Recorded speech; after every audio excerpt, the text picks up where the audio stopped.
War rages on in the most hideous of ways. Men are dying every day, but the survivors are suffering.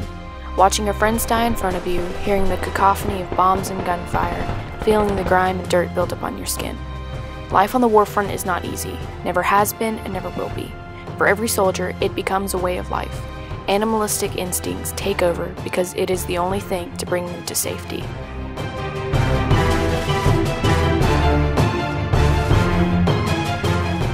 In July of 1914, the war to end all wars began.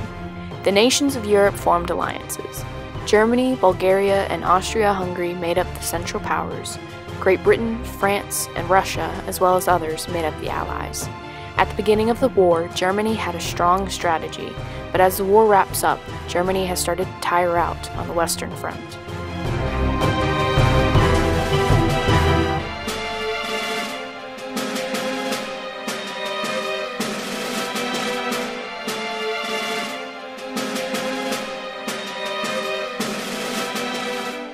Not many men have survived.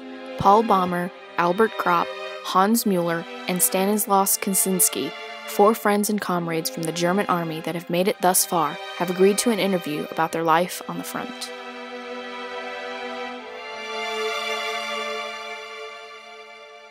My school teacher Erich persuaded several of us to join. He gave us these long, inspiring lectures until we all volunteered. He sent us his best, but I wish he were here now so he could see what he believed in.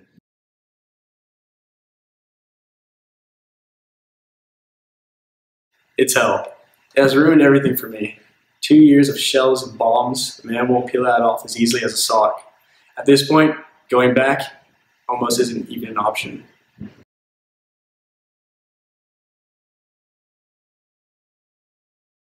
On the front, everything becomes real. It's a lot different than being in the camps and hiding in your shelters. Once we get to the gunfire and the bombs bombarding, your minds turn off. It becomes blind to your morals. I've been here so long that I can guess almost exactly what will happen next from the sounds and things I hear and see.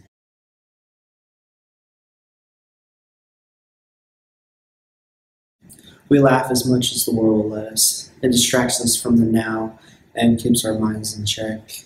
It keeps us from going crazy.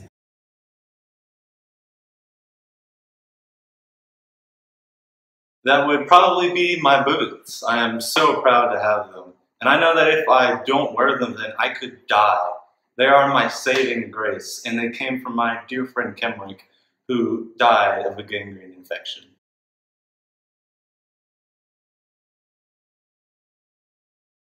Yeah, I went home recently, but it was just bad. I mean, my mother was sick, and in that moment, I guess I've never really wanted to go to the war more than then.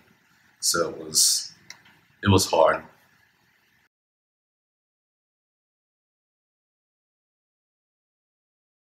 When I was on patrol one evening, I became lost, and I was in a large shell hole. I knew that if anyone jumped into the same shell hole I was in, I must kill them, so I had to. I saw the life leave them in, and I couldn't believe what I had done. It was just another terrified soldier like me, and I guess I never realized that until then.